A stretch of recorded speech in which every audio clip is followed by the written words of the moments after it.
La raison pour laquelle, Baruch Hashem, on a amené des petites choses à manger et à boire, il y a une élève très proche, elle et son mari et ses enfants, c'est des gens qui sont vraiment presque comme de la famille, littéralement. Elle s'appelle Rena Bracha Farina, Rena Bracha Bat Jocelyne Broria, et elle a eu un miracle, Baruch Hashem, cette semaine, et elle m'a demandé de gâter les filles avec des gâteaux, des choses, que les brachot puissent être Bezrat Hashem pour remercier Akadosh Baruch Hu. Le miracle, je vous raconte en 2 mots, elle me l'a raconté. Le miracle est le suivant. Il y a quelques semaines, une amie lui a téléphoné.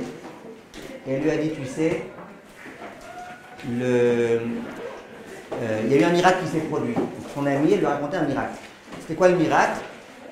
Il y a un four qui était resté allumé, il y a eu tout type d'odeurs qui ont commencé à se dégager. Les enfants, ils étaient asphyxiés, il y en a un qui était évanoui, l'autre qui était très mal. Bref, et finalement, il y a eu un grand miracle, que Baruch Hashem, tous les enfants allaient bien. Et cette dame-là lui a dit à mon élève, diffuse autour de toi que c'est important d'acheter des alarmes, incendie, asphyxie, etc. Elle a compris qu'il y avait peut-être un signe Mishamaïm, que si elle entend quelque chose et qu'on lui dit quelque chose, c'est qu'il faut l'accomplir. Et elle a été achetée le jour même ou 2 jours après, je ne sais plus exactement, une alarme. Motzei Shabbat dernier, ce Motzei Shabbat là qui est passé, j'ai une élève qui habite à Beth Shemesh, une autre élève, une élève de Beth Shemesh, qui a des grandes difficultés financières en ce moment, très grandes difficultés financières, c'est une élève aussi très proche. Je me suis senti le devoir de l'aider. Donc j'ai diffusé un petit peu partout à mes élèves, ceux qui veulent aider, Bezrat Hashem aider, parce qu'en ce moment ils ont beaucoup d'enfants, le problème financier, aidez-les. Motzei Shabbat, cet élève, donc vous commencez à vous embrouiller avec les élèves, l'élève donc de Paris, l'élève qui a offert tout ce kiboud, cette élève-là, elle voit qu'il y a mon message, elle voit qu'il y a une famille qui a beaucoup besoin d'argent, donc immédiatement, elle me dit, j'ai fait un virement, j'ai même pas réfléchi si j'ai de quoi donner, pas de quoi donner. J'ai fait un virement, ce qu'il faut faire, je fais. Ce même Motzei Shabbat, qui vient de passer, elle savait qu'il y avait une dame qui venait d'accoucher, et il fallait un petit peu gâter les enfants de cette dame-là, elle était fatiguée et tout. Elle dit, je vais préparer des cakes. Donc elle a préparé des cakes qu'elle a mis au four. Une fois qu'elle a fini le cake, une fois qu'elle a fini de préparer tout ça, elle éteint le four, elle va dormir. Elle va dormir, elle dit tout le monde s'était endormi, moi j'avais du mal à m'endormir. J'avais du mal. D'un coup, j'entends l'alarme. On me dit, j'entends l'alarme, je regarde qu'est-ce qui se passe. Et je vois qu'il y a une odeur à Shem Yerachem et Shem Yishmor dans toute la maison. Je vois que la pyrolyse, elle était en marche, 500 degrés de chaleur. Dans le four, il y avait un tapis de cuisine en silicone et le papier sulfurisé qui était aussi lui dans une matière. Et le pire, c'est que sa fille, une petite qui a allumé le four, elle a eu l'intelligence de retirer le bouton. Vous voyez, c'est pas simplement elle a allumé, c'est elle a allumé, elle a retiré le bouton. Maintenant, elle se lève dans la panique, elle ouvre les fenêtres pour essayer d'aérer, pour faire quelque chose. En plus, elle vient d'entendre l'histoire de l'autre fois qui se sont asphyxiés et tout. Elle est vraiment dans le... Et elle se dit, mais intérieurement, je sais qu'Hachem est avec moi. Je sais qu'Hachem est avec moi parce qu'il n'y a aucune raison. S'il y a l'alarme qui a sonné, si je l'ai entendu ici, il n'y a pas de raison, Hachem est avec moi. Et elle dit, mais comment on fait maintenant? Éteindre la pyrolyse, avec les doigts, on ne peut pas quand tu n'as pas le bouton. Elle va chercher le bouton, elle ne le trouve pas. Hyper stressée. Elle dit, mais je sais qu'Hachem est avec moi.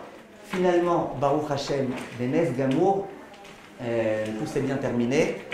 Les enfants, ils ont besoin d'un peu de ventoline maintenant parce qu'ils ont quand même pris un coup. Mais Baruch Hashem, tout s'est bien terminé. Et elle m'a dit, je sais très bien que tout ça, ça s'est produit grâce aux 2 actes de chesed que j'ai fait ce soir-là. Le chesed d'avoir aidé une famille en difficulté sans même me poser de questions. Le chesed de préparer des gâteaux. Et en dehors de ça, dernièrement, elle a eu beaucoup de soucis à la maison avec tout type de petites bestioles qui étaient dans les lits, dans les mythes et tout. Et elles ont beaucoup souffert. Elle a beaucoup souffert de ça, et son mari et ses enfants. Et elle me dit visiblement tout ça c'était des souffrances pour éviter le pire. Et vraiment, c'est une dame de remerciement, c'est une dame qui vit sans arrêt avec Kadosh Baruch Hu, elle et son mari et ses enfants.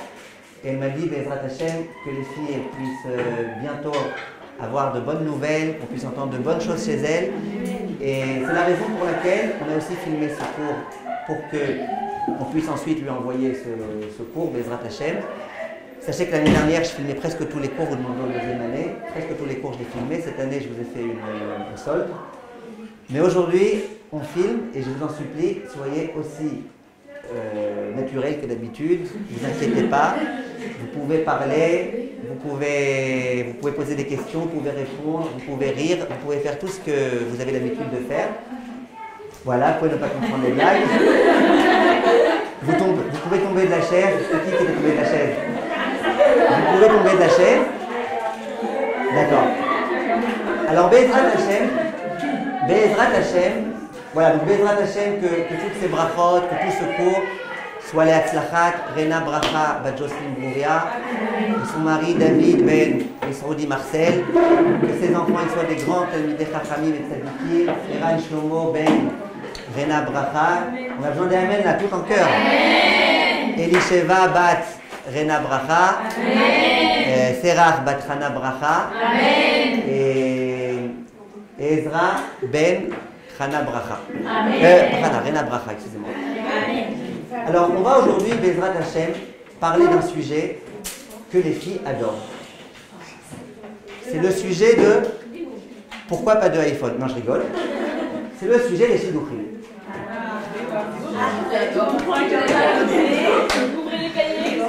Alors, on va, Bezrat Hashem, aujourd'hui parler de ce sujet.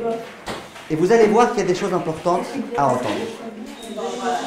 Par rapport à la paracha de la semaine. Abraham Avinu sait qu'il a un fils, sadique entre tous, qui s'appelait Yitzhak, et qui était en âge de se marier. Il cherche un shidduch pour Yitzhak. Il sait qu'à l'endroit où il habite, les filles, ce n'est pas des filles de qualité. Il vient voir son serviteur Eliezer, et il lui dit, Eliezer, s'il te plaît, est-ce que tu peux aller à Ur-Kasdim? Là-bas, je sais que les femmes, les filles, c'est des filles de qualité, beaucoup plus qu'ici en tous les cas. Tu vas là-bas, s'il te plaît, et tu vas chercher un shidduch pour mon fils Yitzhak. Mais je t'explique les règles du jeu. Yitzhak, il ne doit pas quitter là où il est. Ça veut dire que tu vas chercher un shidduch pour Yitzhak en Wi-Fi, sans lui. Il n'est pas là. Et Eliezer, il est super angoissé. Parce qu'il ne sait pas comment il va faire cette chose-là. Mettez-vous à la place de Eliezer. Moi, je me mets à la place de Eliezer. Imaginez que le Gdol Ador, Rav Gershon Edelstein, il me dit, écoute, est-ce que tu peux chercher un shidduch, une fille, pour mon fils en Chine? Je ne sais pas qu'il y a des Ashkenazim en Chine, parce qu'on sait comme ils sont de peau. Si, il y a des Ashkenazim. Je vais là-bas, en Chine, je ne sais pas parler un mot de chinois. Je ne connais rien du tout. Il y a des milliers de filles, je ne sais pas c'est laquelle la bonne. Et je dois aller là-bas pour trouver une fille. Donc évidemment, je vais prendre le masque parce que le Covid.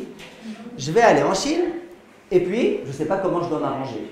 Je vais m'adresser à une première fille. Je vais lui dire, vous voulez vous marier? Oui, c'est pour qui? C'est pour Yitzhak. Pour qui? Pour Yitzhak. Il n'y a pas une photo? Non, les photos, les Hyundai et tout, ça c'est en Chine, Nikon, machin. Non, on n'a pas de photo, mais t'inquiète pas, on a un forfait. Tu vas venir, ou satisfait, ou satisfait. Tu es obligé d'accepter, c'est comme ça. Maintenant la fille, elle va me dire, mais je ne le connais pas, comment tu veux? Je veux dire, c'est un garçon, il est tout à fait normal, il a une tête, il a des bras, il a des jambes. Il est presque comme vous les Chinois, à la seule différence que lui, il sourit avec la bouche. Vous souriez avec les yeux. Mais à part ça, c'est quelqu'un de tout à fait normal. Est-ce qu'il a une chance de pouvoir s'en sortir? Zéro chance. Zéro.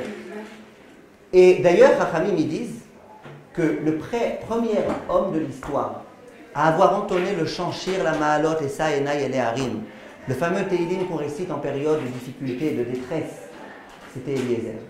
Eliezer y est sorti, il s'est dit comment je vais pouvoir réussir à m'en sortir, j'ai aucune chance.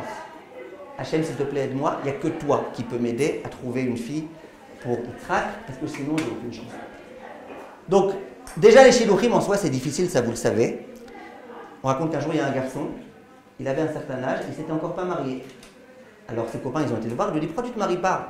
Il dit je sais pas, moi à chaque fois je rencontre des filles, elles me plaisent vachement et tout, mais à chaque fois ma mère elle refuse, au moment où je le présente à ma mère elle refuse. Je me dis waouh, elle est morte ta mère. Oh. Bon, ils ont cherché une idée comment ils allaient faire. Ils se sont dit on va chercher une fille qui ressemble comme 2 gouttes d'eau à sa mère. Ils ont été chercher une fille Bli Aïn Hara tous les défauts de sa mère. Bli Aïn Hara toutes les qualités de sa mère. Ils se sont dit elle, sa mère elle va se régaler, elle ne pourra rien dire. Comme 2 gouttes d'eau. Bref, le jour où le garçon rencontre la fille, ils sont tous en train d'attendre. Baruch Hashem, il l'aime beaucoup, il l'aime comme sa mère. Ça se passe très bien. Et ensuite, le fameux jour arrive où il va devoir la présenter à sa mère. Alors, les copains, ils attendent dehors. Ils sont hyper angoissés. Qu'est-ce qui va se passer? Bezrat Hashem, j'espère que là, ça va marcher. Il n'y aura rien à redire. Ça dure 1 heure, 1 heure et demie. Après, le jeune homme, il sort avec la tête tout penaud. Alors, ils lui disent, les amis, alors, ça a marché cette fois-ci, on peut te chanter Mazal Tov? Il dit, ouais, ne me demandez pas. Il dit quoi? Ne me dis pas que ta mère, elle n'a pas aimé. Il dit, ma mère, elle l'a adoré. Mais alors, mon père, il l'a pas supporté.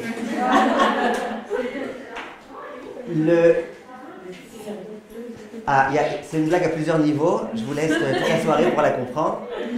Mais ce que je veux dire, c'est que c'est pas facile les shidduchim. De surcroît, quand tu vas à un endroit inconnu. De surcroît, quand quoi? Quand il n'y a pas la personne. Et voilà que Eliezer, il est censé aller là-bas pour chercher une fille. Maintenant, j'aimerais vous dire la vérité. Eliezer, il est parti, il était confiant. Il a dit son fameux Teilim Shir, la Ma'alot, et ça, Enay, et Harim, c'est déjà très très bien. Il était avec Kadosh Baruch Hu. Mais là, à mon avis, il a fait une grave erreur de tactique. Évidemment, vous écouterez le cours jusqu'au bout pour voir que ce n'était pas une erreur. Mais a priori, c'est une grave erreur de tactique. J'aimerais que vous écoutiez la question et que vous essayiez de m'y répondre. Eliezer, il dit à Kadosh Baruch Hu, écoute Hachem, je ne sais pas c'est qui la fille. Alors moi, je vais m'approcher d'une fille comme ça, au hasard. Et puis, si la fille, je lui dis, tu sais, j'ai soif. Et que la fille, elle dit, ah, t'as soif, ben, je te donnerai à boire et à toi et à tes chameaux. Je saurai que c'est la fille, comme on disait à ce sera le signe, comme quoi c'est la fille qui te convient. Déjà, Eliezer, il a 0,0000% de chance de trouver la fille. Mais qu'est-ce qui rajoute encore des conditions et des exigences? Vous imaginez un petit peu, ça veut dire quoi? Faut que la fille, tu lui dises une phrase et qu'elle te réponde une phrase toute prête alors qu'elle ne savait pas qu'elle avait cette phrase à apprendre par cœur. Un jour, je disais la chose suivante. Imaginez, regardez, ce soir, d'accord, j'avais pas les nerfs de venir donner le cours. Je me suis dit, je suis fatigué, j'ai pas les nerfs, en plus, il faut aller faire les courses avant pour amener à manger, en plus, l'autre, elle va me tomber de la chaise. J'ai pas les nerfs, moi, pour donner cours aujourd'hui. Donc, je me suis assis dans mon salon tranquille et j'ai dit, regarde, par défaut, je ne vais pas donner cours aujourd'hui. Les filles, ben, elles se contenteront de la soirée musicale ce soir, elles me laissent. Mais je dis Hachem, écoute Hachem, on ne sait jamais. Peut-être que ta volonté, c'est que j'aille. Oh, regarde Hachem. Si à un moment donné, je suis assis dans mon salon tranquille, et qu'il y a une araignée qui arrive, une grosse araignée, et qu'elle fait devant moi une toile, mais pas une toile normale, genre les hexagones, non, une toile sur laquelle elle écrit « Ezriel, va vite à ton cours ». Et que ma femme arrive à ce moment-là dans la pièce. Et qu'au lieu de faire comme d'habitude quand elle voit une araignée, « Ah, je vais mourir, on va tous mourir !» Elle reste, elle garde le calme. Et que le calme araignée, je saurais que c'est un signe, et que le calme araignée, je saurais... Ça se fait pas dans le fois là. Je saurais,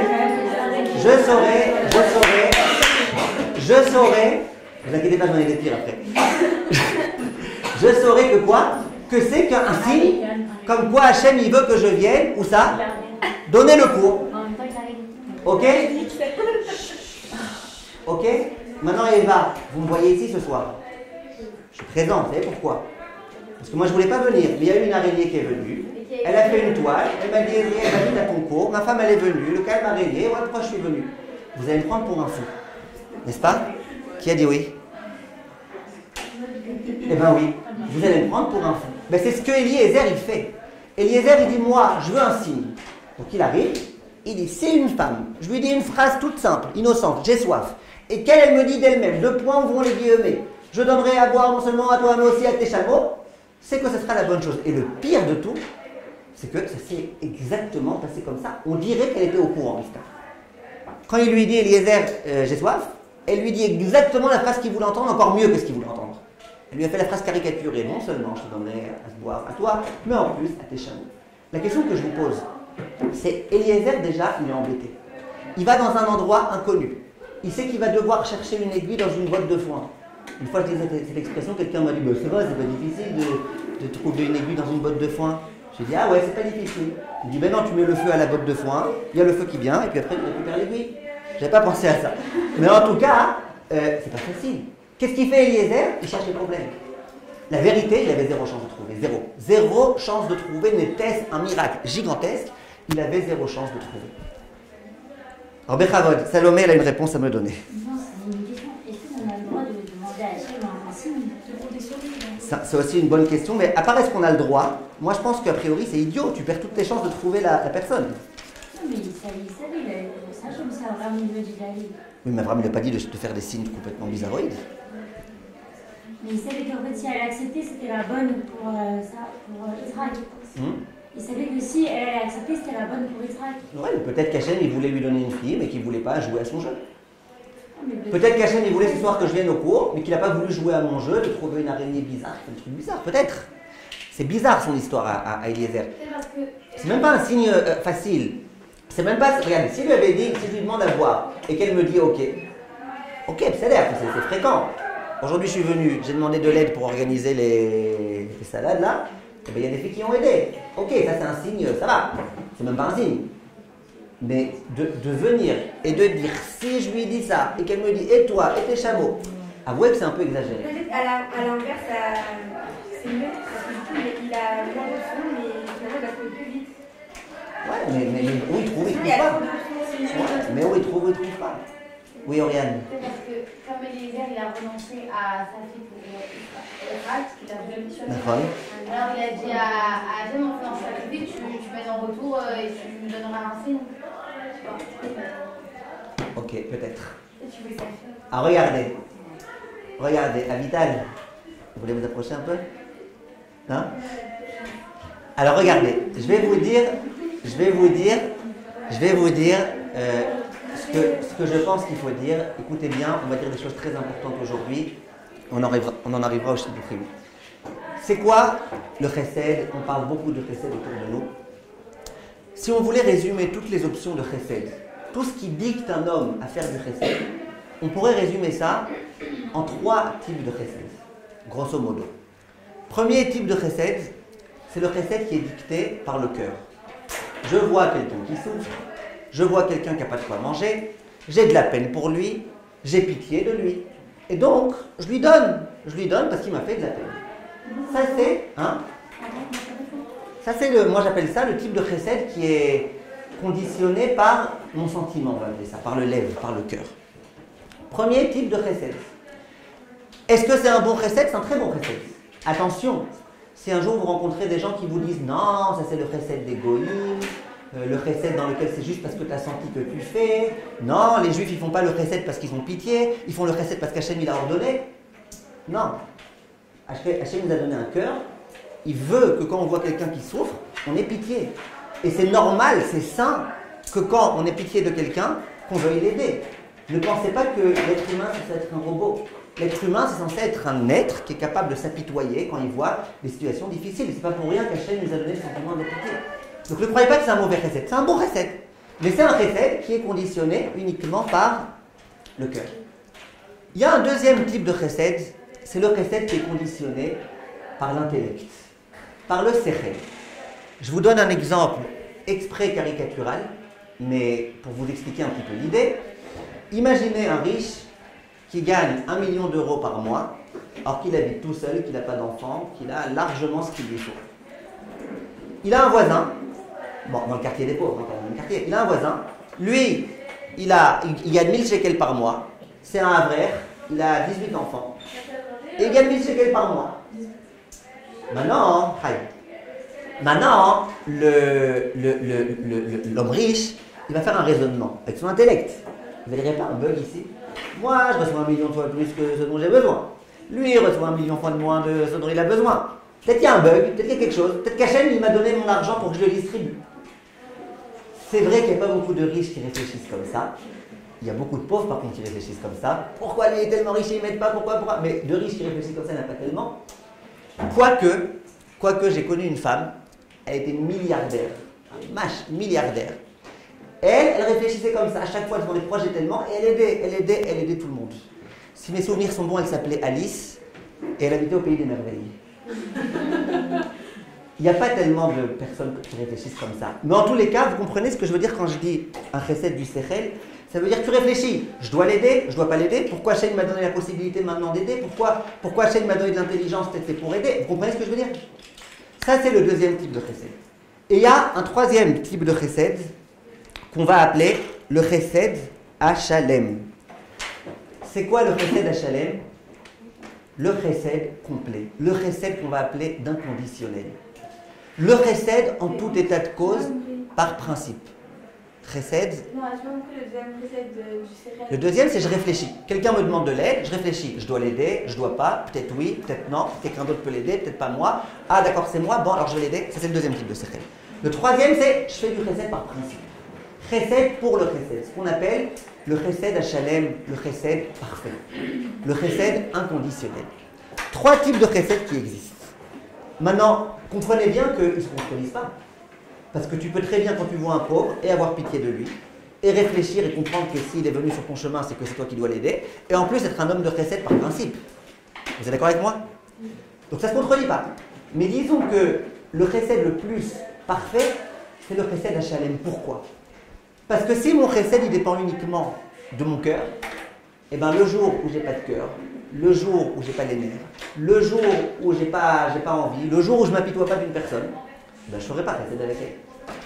Si mon chesed il est conditionné par mon intellect, le jour où mon intellect il me dit non tu peux laisser se débrouiller, ça va, il n'y a pas besoin de toi, je ne ferai pas de chesed. Alors que si moi je suis dans l'optique du chesed Hashalem, le chesed dans tous les cas, à 100%, quoi qu'il en soit, je veux faire du chesed. Là, même si mon cœur il me dicte pas, même si mon intellect il m'ordonne pas, malgré tout, je ferai du chesed. C'est pas sincère du coup. Si, ça peut être très sincère, pas. C'est pas le Ah, cœur. c'est pas avec le cœur. Non, je peux c'est que là, expliquer. j'ai pas envie. Ok, mais tu le fais quand même. Mais tu le fais quand même. Très bien. On n'a pas toujours envie. Parfois on se lève, on est de mauvaise humeur, on n'a pas forcément envie de rendre un service à quelqu'un. Mais on le fait quand même. Et c'est déjà très bien. Non, c'est pas conditionnel. Inconditionnel, bien que mon cœur il ne me dit pas va l'aider, bien que mon cercle il ne me dit pas, mais moi je sais que je vais le faire. Maintenant on va essayer. Pourquoi vous avez dit que le chesed Hashalem c'est le meilleur? Le quoi? Le chesed Hashalem. Ben parce que même si mon cercle il m'ordonne pas, et même si mon cœur il m'ordonne pas, je le ferai quand même. Ok? Maintenant, j'aimerais, Bezrat Hashem, ensemble, qu'on réfléchisse à Abraham Avinu. Abraham Avinu, qu'est-ce qu'il était comme type de chesed? On sait que c'était l'homme du chesed, c'était le hamoud du chesed. Mais qu'est-ce qui dictait à Abraham Avinu l'obligation, le devoir de faire du chesed? Est-ce que c'était le sechel? Est-ce que c'était le cœur? Ou est-ce que c'était chesed Hashalem? En Bechavod, hein? Comment vous savez? Vous avez une preuve? Il faisait sans compter, il faisait tout le temps. Au moment où il faisait très chaud et tout. Alors c'est sûr que c'est inconditionnel. Il a fait. Tout. Il a fait. Abraham Avinu arrive à l'âge de 99 ans. Il vient de subir une opération chirurgicale très difficile qui s'appelle la Brit Mila. Quand on fait la Brit Mila à un bébé de 8 jours, vous voyez combien il pleure. Quand on fait la Brit Mila à quelqu'un de 99 ans, vous vous imaginez un petit peu combien il doit souffrir. Akadosh Baruch Hu, il a vu qu'Abraham il souffrait, c'est le 3e jour de sa Brit Mila, et il s'est dit, tel que je le connais sur Abraham, s'il y a des invités qui viennent, il est encore capable de les inviter. Il va craquer. Hachem, il a fait un miracle. Miracle, grand miracle. Il a fait en sorte qu'il fasse super chaud, une chaleur inhabituelle dans le désert, 55 degrés à l'ombre. Vraiment une grande chaleur. Il s'est dit comme ça, 55 c'est pas écrit dans le Midrash, quand je suis tunisien. D'accord? 55 degrés à l'ombre. Et quoi? Et il rentre dans et il attend les invités. Akadosh Baruch Hu, il s'est dit ouais, je le vois comment il est misken, le pauvre. Et il est malade, et il attend les invités, et il n'a pas d'invités, ouais, misken. Qu'est-ce qu'il fait à ce moment-là, Abraham Avinu? Il envoie Eliezer.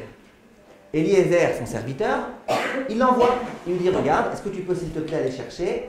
Peut-être par hasard, il y a des invités ici ou là qui sont en train de chercher où venir. Eliezer, il part. Il va chercher. Et il revient. Et il dit à Abraham Avinu, écoute, dans cette chaleur-là, il n'y a pas un chat. Alors Abraham Avinu, il est tout triste. Il dit, bon, tu sais quoi, il y a des chats. En tout cas, il n'y a pas d'être humain. Il n'y a rien, pas un seul être humain. À ce moment-là, que fait Abraham Avinu? Dit Israël, de lui-même il sort. Et de lui-même il va chercher si Eliezer il lui a pas menti en quelque sorte. De lui-même il va chercher ce qu'il n'y a pas des invités. À votre avis, pourquoi il n'a pas fait confiance à Eliezer alors que c'était Eliezer, c'était un homme sadique, c'était un homme qui était proche de lui? À votre avis, Chirel? Son nom. Je sais pas. Ce que vous dites, ça va? Ah, il dit peut-être qu'il a pitié de moi. Non, parce que justement, c'est un truc à déchirer, c'est parce que c'est une grosse. Ok, mais ça, il lui a dit Eliezer, il n'y a pas d'invité. Bien sûr, il lui fait confiance. Il Il lui a même fait confiance pour chercher un chidour. Emma? Peut-être parce que Eliezer, justement, il avait un procès de cœur. Et du coup, comme il avait pitié d'Abraham, alors il a. Ah, ok. C'est ce que l'une d'entre vous a dit. Ah, Je vais il vous avait dire. un recette de par rapport à Eliezer. Je vais vous dire. Il va insister. Que quoi? Il va insister auprès d'Eliezer, du coup. Ok. Mais pourquoi il n'a pas cru quand Eliezer il dit il n'y a pas? En fait, Eliezer, lui, c'était pas sa mitzvah d'aller chercher. Donc, il s'est dit, moi, je vais beaucoup mieux chercher. Il a fait Salomé. Je vais vous dire ce que Chazal ils disent. Eliezer, c'était le serviteur d'Abraham. Quand il y a des invités, qui est-ce qui est à la cuisine en premier lieu? Le serviteur. Eliezer, excusez-moi, Abraham Avinu, il s'est dit, peut-être que Eliezer, Béhémet, il a vu ce qu'il voulait voir, il n'a pas vu ce qu'il ne voulait pas voir. Pas Chas Veshalom que Eliezer c'était un menteur et tout, Chas Veshalom, il lui faisait confiance. Mais c'était dans son subconscient, il n'a pas été vraiment aux bons endroits. Peut-être dans son subconscient, il a vu quelque chose, mais il a fait semblant de ne pas voir. Parce que vous savez qu'on voit ce qu'on a envie de voir. Et on ne voit pas ce qu'on n'a pas envie de voir. Une fois quelqu'un qui est dans sa voiture, il roulait à toute vitesse, il arrive à un feu rouge, il le brûle, il y a un policier qui l'arrête. Alors le policier lui dit, mais dites-moi monsieur, vous n'avez pas vu le feu rouge? Il dit, si, le feu rouge j'ai vu. C'est vous monsieur le policier que j'avais pas vu. On voit ce qu'on veut, on ne voit pas ce qu'on voit pas. Moi ce qui m'énerve le plus, c'est quand parfois je me promène dans la rue, je rencontre quelqu'un, et je vois que quelqu'un il m'a vu, mais il fait semblant qu'il ne m'a pas vu. Il marche comme ça, il fait semblant qu'il ne m'a pas vu. Le soir, il y a sa femme qui vient à mon chiot. Je lui dis, ah, aujourd'hui j'ai vu votre mari. Bon, lui, il ne m'a pas vu, hein, mais moi, je l'ai vu. Elle dit, ouais, je sais, il m'a raconté. D'accord? On voit ce qu'on a envie. Bathsheba, s'il vous plaît, celle-là était bonne. Hein? C'est pas grave. Alors, on voit ce qu'on a envie de voir et on ne voit pas ce qu'on n'a pas envie de voir. Il s'est dit, Abraham Avinu, peut-être que quoi? Peut-être qu'il n'a pas vu, parce qu'il ne voulait pas voir. Qu'est-ce qu'il fait Abraham Avinu? Il va de lui-même chercher, est-ce qu'il n'y a pas par hasard des invités? Maintenant je vous pose une question. Vous êtes avec moi? Vous êtes avec moi ou pas? Ouais. Alors maintenant je vous pose une question. Je me mets à la place de Abraham Avinu. Ok? Je me mets à la place d'Abraham Avinu.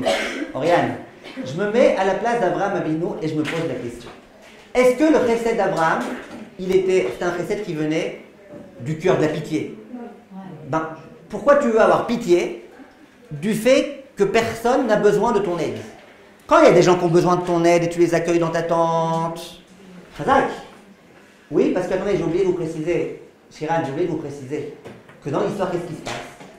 Akadosh Baruch Hu, il envoie les anges, ça vous le savez. Et là, pour celles qui ont envie d'un stimulant, lisez ces quelques psukim de la paracha. Abraham, 99 ans, il vient de recevoir la Brit Mila.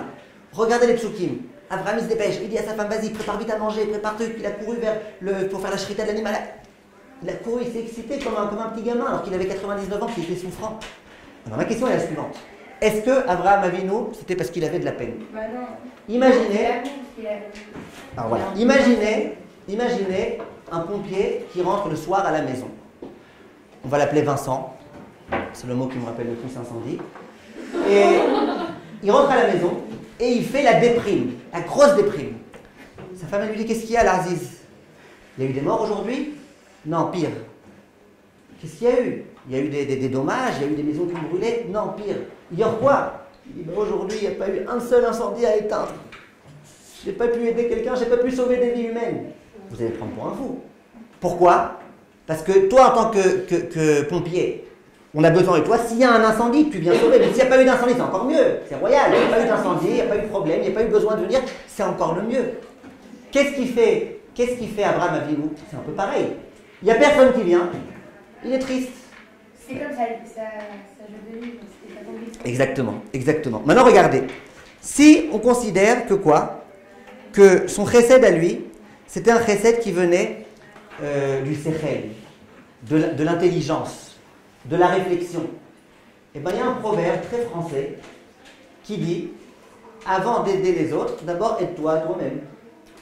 Pour faire ça un peu plus, Haredi, les Shem Shamaïm, pour que je puisse mieux aider les gens après, eh ben, faut bien que d'abord je me préoccupe de moi. Non, pas pour moi, pour les autres, mais il faut bien que je m'occupe de moi pour pouvoir aider les autres après. Abraham, il aurait pu se dire, je suis malade, je vais récupérer. Et après, je m'occuperai mieux des autres. Non, Abraham, rien de tout ça. Il se dépêche, il fait ce qu'il a à faire, et le pire de tout, c'est quoi? Le pire de tout, c'est qu'il va le faire de façon complètement parfaite. Ça veut dire que moi, à la place d'Abraham, j'aurais dit, bon, ok, il y a des invités, je vais leur donner un petit morceau de pain, je vais leur donner un petit verre d'eau, et puis voilà. Je ne vais quand même pas maintenant leur amener le meilleur du meilleur. N'est-ce pas? Eh bien, Abraham, il va faire le meilleur du meilleur. Il y a un midrash qui raconte que Yov, vous avez entendu parler de Job? Yov, c'est l'homme qui a le plus souffert du monde. Yov, un jour, il va voir Akadosh Baruch Hu, dit le midrash. Et il dit à Akadosh Baruch Hu, Hachem, je ne comprends pas. Pourquoi Abraham Avinu, il a eu une belle vie?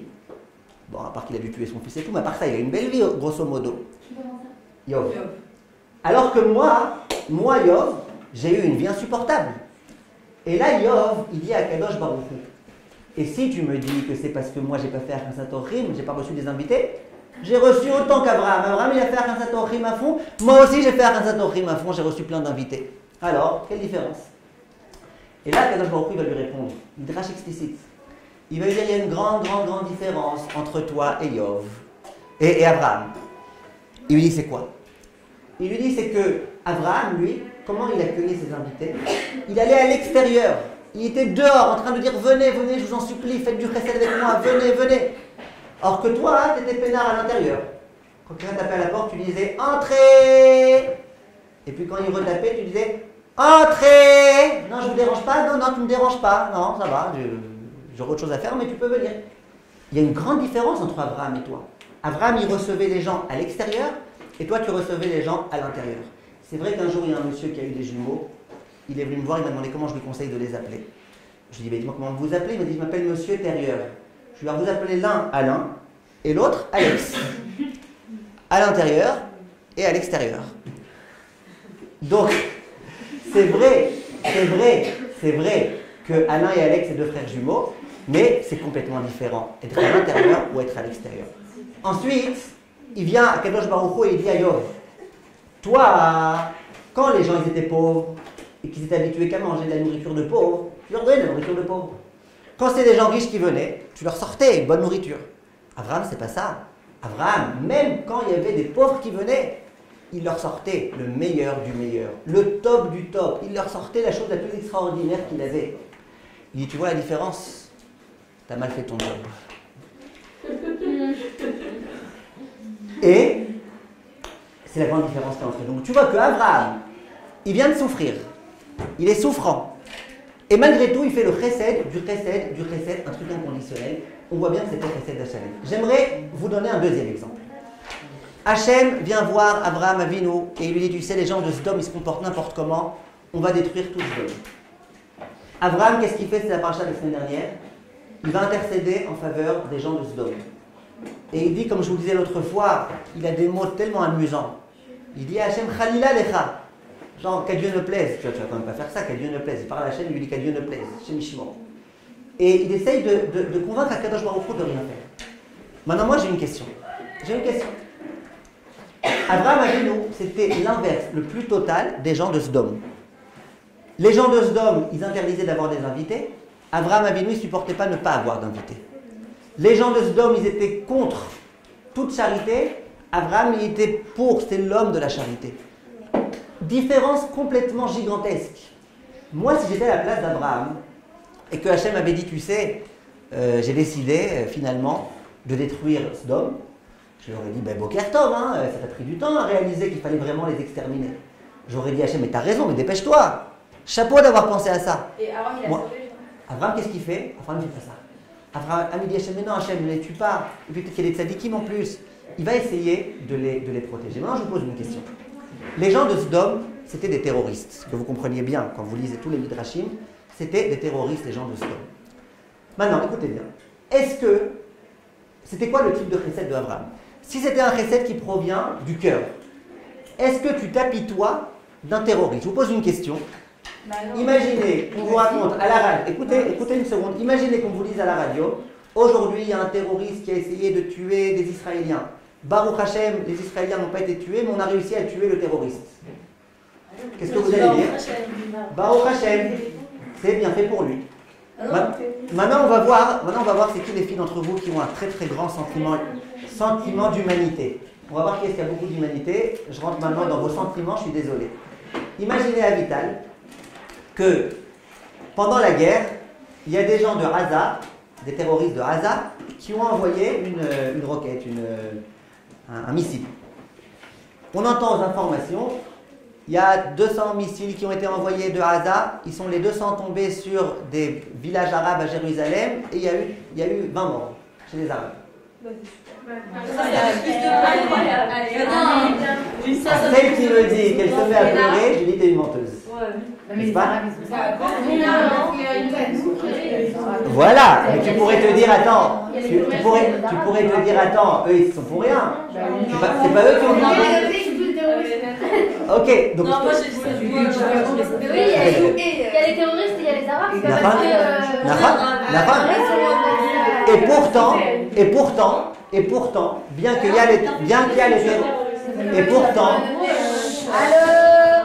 et pourtant, Chirel, bien qu'il y ait les terroristes et les pas terroristes, beaucoup de gens diront, bon, ben c'est bien fait pour eux. Ça veut dire qu'on n'a pas forcément ce sentiment-là. Abraham, il entend qu'il y a des terroristes qui vont finalement tous être tués. Il devrait dire, mais génial. Et non, Abraham, il va prier. D'où ça provient ce chesed-là? C'est ce qu'on appelle le chesed Hachalem. Maintenant, j'aimerais continuer un petit peu ma réflexion et en revenir à Yitzhak. Essayez d'être concentrés, s'il vous plaît, comme ça on avance. J'aimerais en arriver à Yitzhak. Yitzhak arrive à l'âge des Shidduchim. Il faut lui chercher un Shidduch. Qui est-ce qu'on va chercher pour Yitzhak, de surcroît qui est le fils d'Abraham et de Sarah, les hommes et femmes de chesed par excellence? Qui est-ce qu'on va devoir chercher? Eh bien, à mon avis, Eliezer, il s'est rappelé d'une Mishnah dans Pirkei Avot. Quand je dis il s'est rappelé, vous allez me dire, mais Pirkei Avot, ça n'existait pas à l'époque de Eliezer. Non, je veux dire, Eliezer, il a réfléchi de la même façon que les Chachamim de Pirkei Avot ont réfléchi. Il y a une Mishnah dans Pirkei Avot qui vaut vraiment, vraiment le coup. Écoutez bien la Mishnah dans Pirkei Avot. La Mishnah dans Pirkei Avot, elle dit que Rabbi Yochanan ben Zakkai, il s'est interrogé. C'est quoi le chemin que le juif doit suivre? Un juif qui veut réussir. Là, vous toutes, vous êtes en train, vous voulez réussir dans votre vie. C'est quoi le chemin? Si on devait dire the best chemin, le chemin avec un grand L, avec un grand C, c'est quoi le chemin à suivre? Le premier Rav, il s'appelle Rabbi Eliezer, il dit Aïn Tova, c'est le bon œil. Il faut avoir un bon œil, être positif, regarder les gens positivement. Ça, c'est la réponse de Rabbi Eliezer. Donc, il ne pensait pas comme Juliette. Il y a Rabbi Elazar qui prend la parole et qui dit Lev Tov. C'est quoi Lev Tov? Rabbi Elazar. Je vais y arriver. Si vous n'avez pas compris, je vais y arriver. Rabbi Elazar, il dit il faut avoir Lev Tov. Non pas un bon œil, mais un bon cœur. Et c'est ça le chemin qu'il faut suivre. Lui non plus, il ne pensait pas comme Juliette. Bien Rabbi Yochanan ben Zakkai. Non plus. Et il dit, il ne pense pas non plus comme Juliette. Et il dit Roé ani et divré Elazar ben Arach mi divrechem. Attendez, il y a eu beaucoup de Chachamim qui sont venus. Il y en a un qui a dit Shachen Tov. Chacun a proposé le chemin. Bien Rabbi Yochanan ben Zakkai, il dit celui qui a eu raison, c'est celui qui a dit Lev Tov, le bon cœur. Pourquoi? Chez Bichlal Devarav Divrechem. Non, c'est Rabbi Elazar qui dit Lev Tov. Hein? Rabbi Elazar, il dit Lev Tov, voilà. Il dit Roéani et divrei Elazar ben Arach mi divrechem.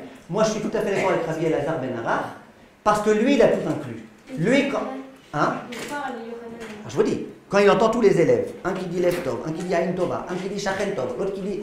Il dit celui qui a raison, le chemin à suivre, c'est celui qui a dit Lev Tov, et lui non plus, il ne pensait pas comme Juliette. Vous connaissez Juliette. Juliette, elle a l'habitude de dire que tous les chemins mènent à Roméo.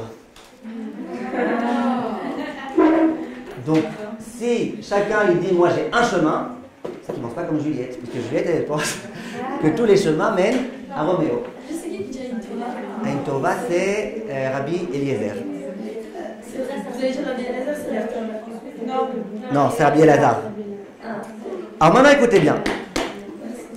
Vient le Tiferet Israël, et ce que je vais vous dire maintenant, c'est une trouvaille.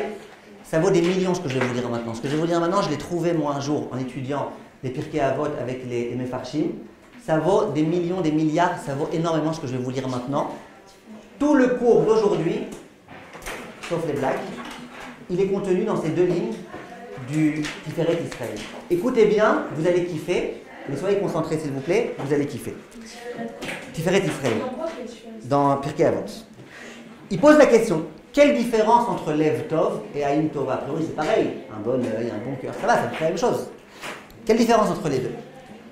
Alors il dit comme ça, venir à l'île me semble, des Lev Tov ou Mitzad Agouf, Sheitragel Kach, Achena Asalo, Leteva Sheni. C'est pas peine de noter en hébreu tous les mots.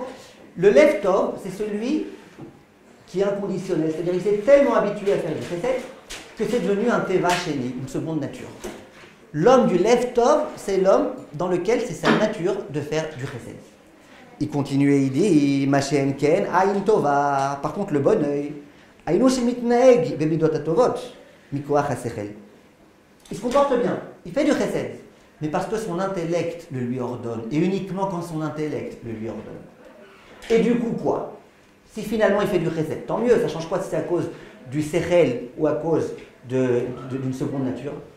Il dit le Rav, ou mechamat sherak al yede asechel yachi achitzro eno ose atov besimcha karaoui. Il dit étant donné que quoi, qu'il le fait que par le sechel, ça veut dire je vais faire, je vais pas faire, ça vaut le coup, ça vaut pas le coup. Peut-être que quelqu'un d'autre aurait pu le faire à ma place, ras vesham, je serais fatigué berkinam. Quand c'est comme ça que tu réfléchis, eh ben premièrement, ça c'est moi qui rajoute. Tu risques quelquefois de ne pas faire le chesed, parce que parfois ton sechel et tu dis ne le fais pas. Mais même quand tu fais en étant en faisant la tronche. T'as des doutes? Tu viens en faisant la tête. Est-ce que tu as des doutes? Est-ce que tu n'es pas convaincu? Tu as des doutes? Or, quand c'est naturel, c'est ta nature. C'est ce que l'une d'entre vous a dit tout à l'heure. Il aimait le chesed. Vous avez dit tout à l'heure. Il aimait le chesed. Il voulait faire du chesed. Il était complètement chesed. C'est pas Emma ce que vous avez dit tout à l'heure. Il vivait le chesed. Quand tu vis le chesed et que tu fais du chesed, tu te sens bien. Qu'est-ce qui fait que les gens parfois ils râlent alors qu'ils ont fait du chesed? Il paraît que les Français ils râlent beaucoup. Il paraît même que ça fait partie de l'hymne national des Français de râler. Râlons enfants de la patrie. C'est pas moi qui l'ai dit, hein, Donc, pourquoi tu râles? Pourquoi tu râles? Parce que tu n'es pas content de ce que tu fais. Si tu étais heureux de ce que tu fais, tu râlerais ou pas? Non. Donc pourquoi tu râles? Parce que tu n'es pas content. Pourquoi tu n'es pas content? Parce que c'est pas ta nature. Tu dois faire du chesed, parce qu'on m'a obligé à faire du chesed, il m'a pas laissé le choix, il m'a dit vas-y aide-moi sinon je crève, il m'a pas laissé le choix. Donc du coup j'étais obligé d'aider.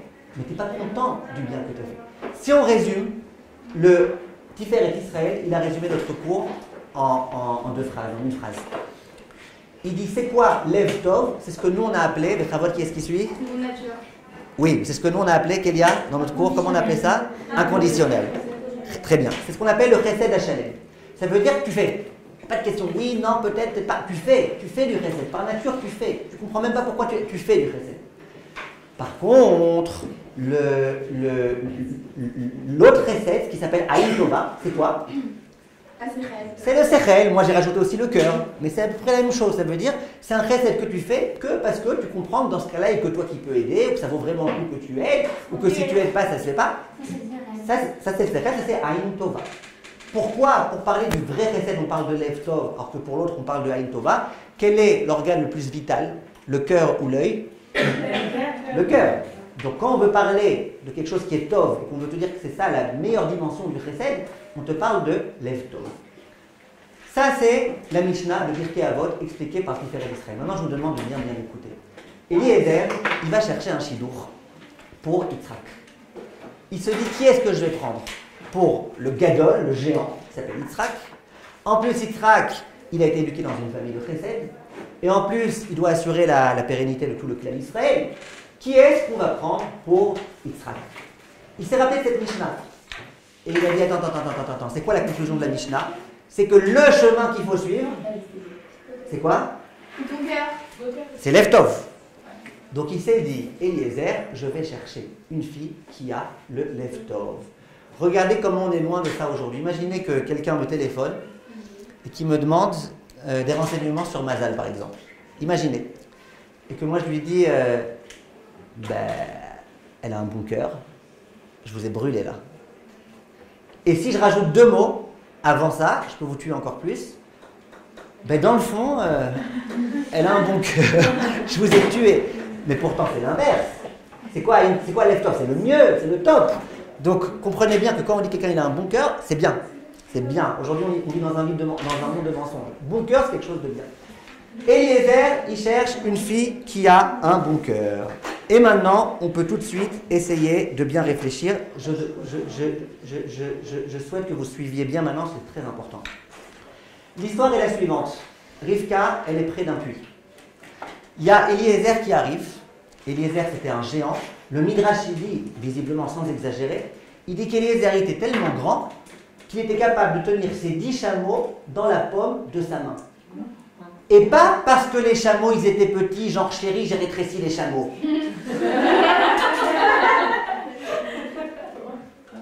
Ils étaient grands, les chameaux. Alors hier, je donnais cours. Il y en a une, elle était fut-fut, elle me dit, mais je comprends pas. Alors s'ils étaient tellement petits, les chameaux, par rapport à lui, comment ils pouvaient chevaucher sur eux? Il y en a une qui rigolait, elle a dit, mais ils faisaient du roller. Ils faisaient du roller. D'accord? En tout cas, il arrive avec ses chameaux. Maintenant, moi je me mets à la place de Rivka. Rivka, d'après certains midrashim, elle avait 3 ans. D'après d'autres midrashim, elle avait 14 ans. Je me mets à la place de Rivka, une petite fille, tout à fait ordinaire. Lui, le géant, il s'adresse à elle, mademoiselle. Elle lève les yeux, elle voit pas jusqu'où il faut lever. Elle met ses jumelles, elle voit qu'il est avec ses chameaux comme ça.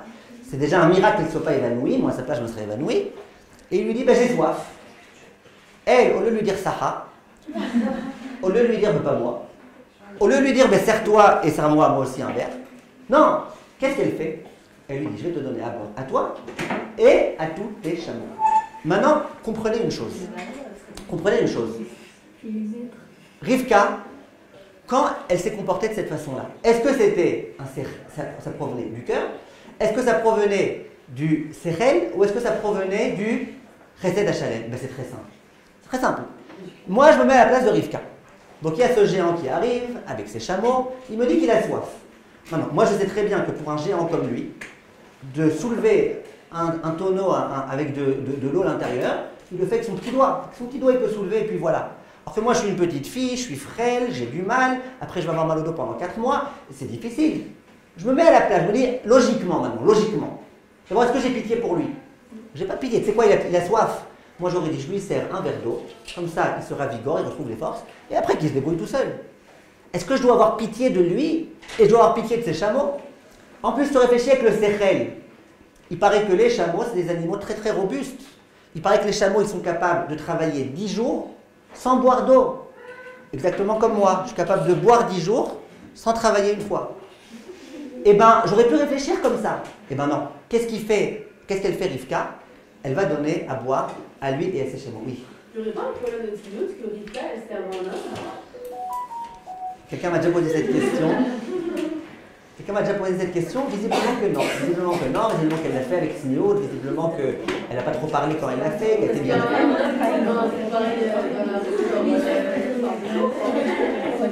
Nahon.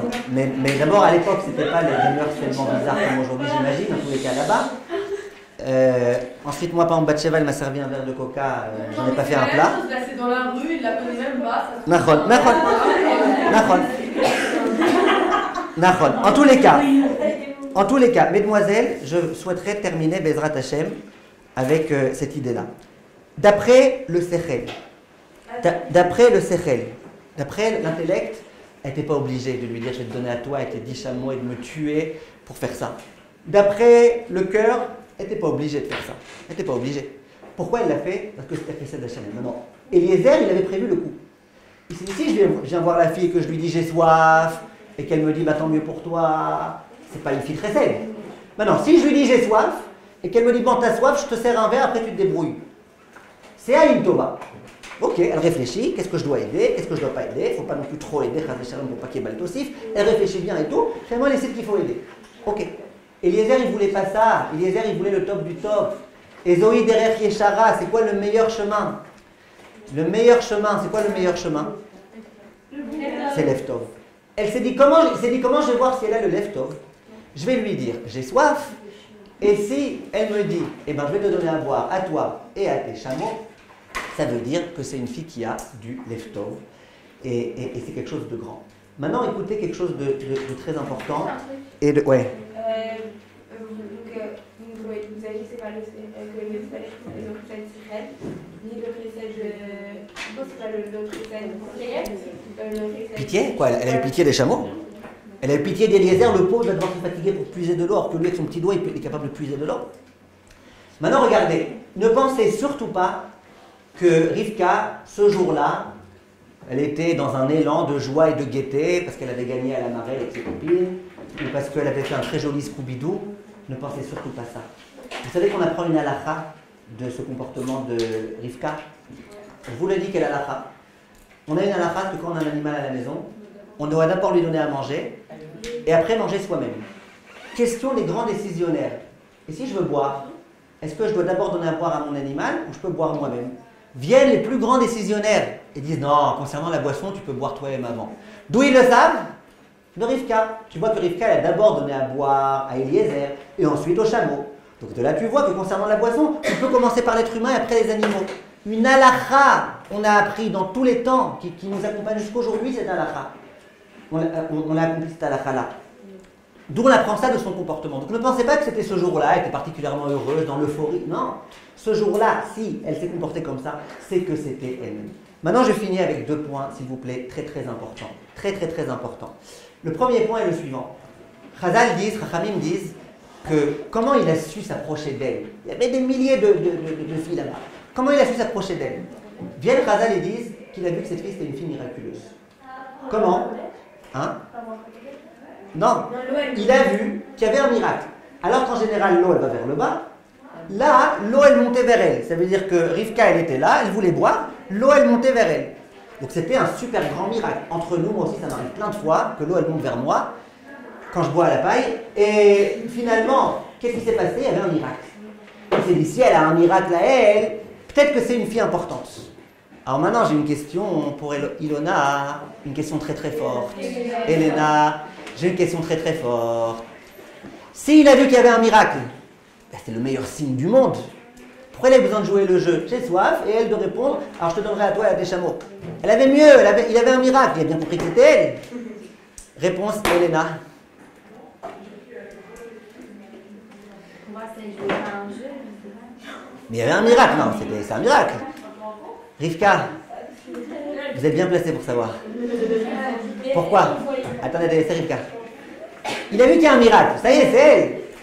C'est pas meilleur signe que ça, est-ce qu'il y a ça? Non, mais on fallait vraiment remonter ou j'aurais allé. Ah ouais, l'eau elle montait. Parce qu'il avait fixé ça. Et lui, il voulait la Il avait fixé, mais là il est mieux que ce qu'il a fixé. Moi j'ai demandé s'il y a une araignée qui vient et qui me dit va-t'en.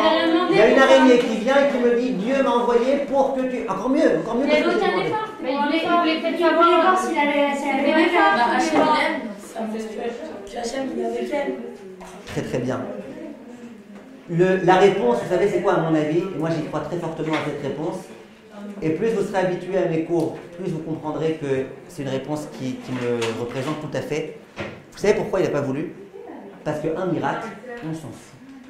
Quelqu'un qui est capable de faire un miracle, ça ne veut pas encore dire que c'est un grand homme. Vous savez qu'il y a des gens qui font des miracles en se servant des forces de l'impureté. On appelle ça des sorciers. Il y a des gens qui se servent de l'impureté pour faire des miracles.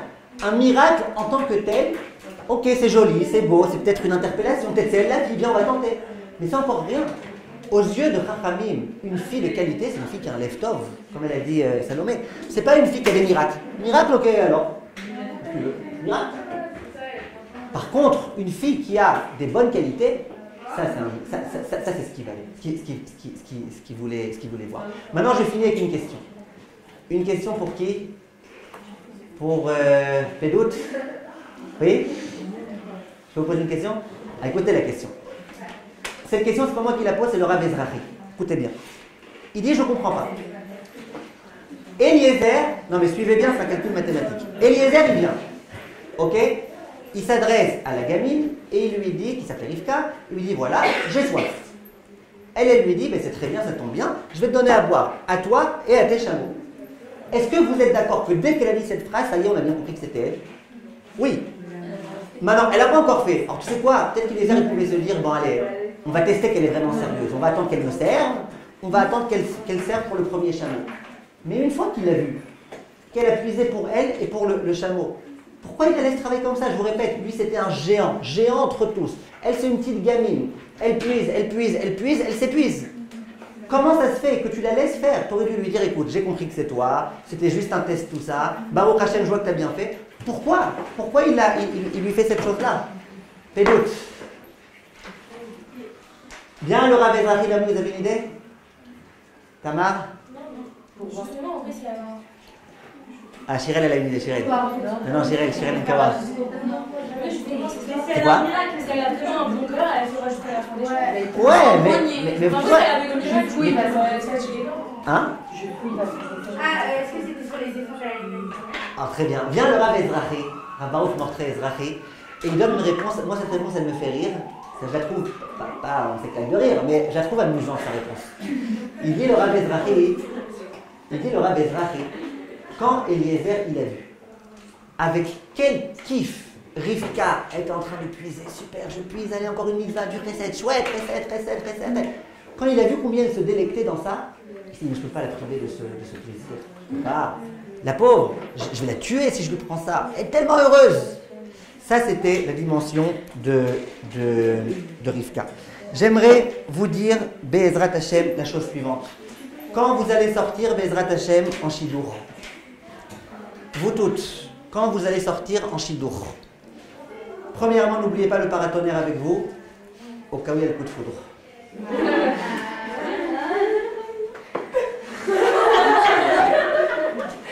Mais ça, c'est un petit conseil. Le grand conseil que je vous donne, vous voulez quelqu'un de bien, cherchez quelqu'un qui a lève tov, quelqu'un dont c'est sa nature de donner, quelqu'un qui donne, qui aime donner, qui veut donner, qui cherche qu'à donner, qui n'a que ça dans sa vie, de donner. Écoutez bien.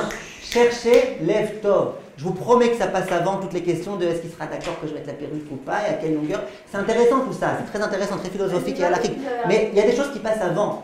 De savoir que la personne, que le garçon en question, il a un lève tov, c'est la chose qui est la plus importante, la plus urgente. Et j'en profite pour dire que cette dame en question pour laquelle on dédie ce cours, c'est une dame qui a lève tov, un truc comme j'ai jamais vu de ma vie.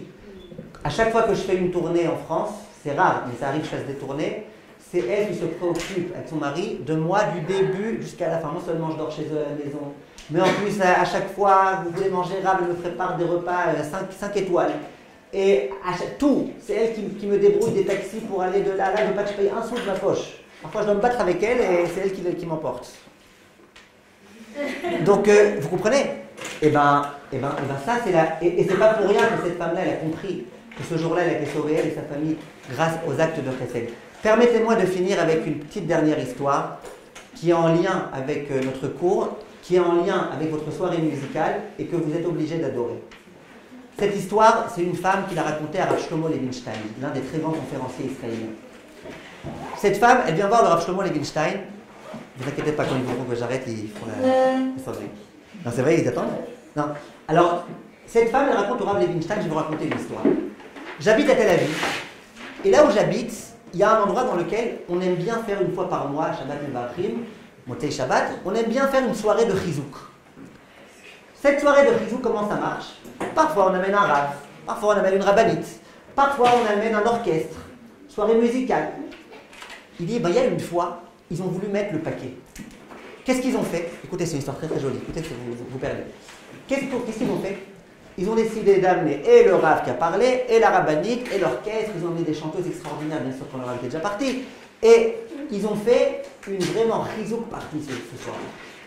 Elle dit, on était là, et quel kiff, le rav il parlait bien, et la rabbinite, elle parlait avec éloquence, et avec sentiment, avec... Et alors le mieux, le pire, c'est quand il a commencé à avoir le kumbzitz, là, les chants. Tout le monde chantait, c'était trop beau, les chants, tout doux, à la Moti Steinmetz et tout, c'était un kiff de kiff. Et cette femme qui raconte, elle dit, donc moi j'étais super contente, en plus j'avais fait du chesed, j'avais pris dans ma voiture une dame qui était assise à côté de moi, c'est ma voisine, on était assis tous les deux, on kiffait bien la soirée. Et là, la chanteuse, elle a commencé à chanter Vezakeni le Gadel. Vezakeni le Gadel, Bali Boum. Vous connaissez ce chant? Chant Hachem, donne-moi les 50 al-Mideh Chachamim. Elle dit, alors là, c'était le summum. On était toutes les yeux fermés en train de se balancer. On pleurait, on priait Hachem de tout notre cœur pour que nos enfants soient al-Mideh Chachamim et tout, et tout, et tout. Et à ce moment-là, la femme qui était à côté de moi, la fameuse voisine que j'ai amenée en voiture, je la vois, elle commence, elle se retourne et elle papote.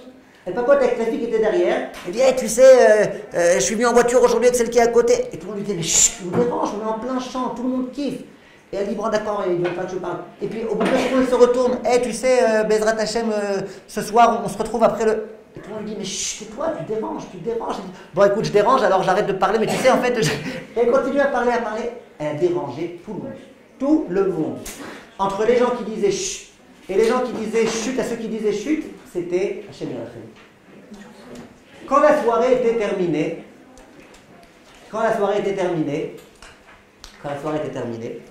la voisine, elle était hyper énervée contre l'autre qui l'a dérangée. Hyper énervée. Elle ne savait pas ce qu'elle allait lui dire dans la voiture, elle était hyper énervée.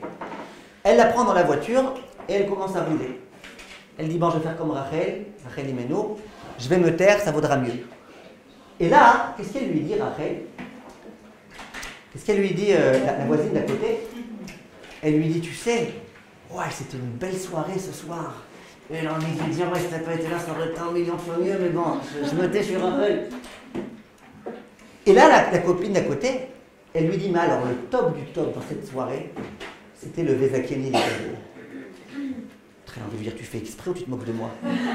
Vezakeni le Gadel, là où tu as dérangé tout le monde, tu crois que c'était le meilleur? Et là, elle me dit, je suis désolé de vous avoir dérangé, je suis vraiment désolé. Mais je vais te dire la vérité. On était tous comme ça dans l'émotion.